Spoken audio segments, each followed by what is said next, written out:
اعوذ باللہ من الشیطان الرجیم۔ میں اللہ کی پناہ مانگتی ہوں شیطان مردود سے۔ بسم اللہ الرحمن الرحیم۔ اللہ کے نام کے ساتھ جو بہت مہربان اور نہایت رحم فرمانے والا ہے۔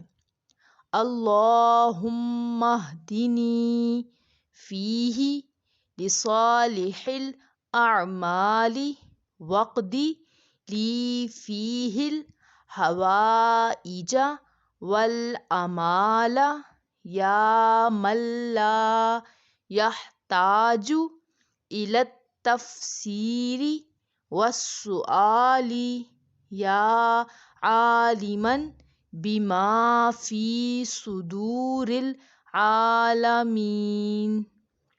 اے اللہ، آج کے دن مجھے نیک اعمال بجا لانے کی ہدایت دے اور میری حاجات اور خواہشات پوری فرما۔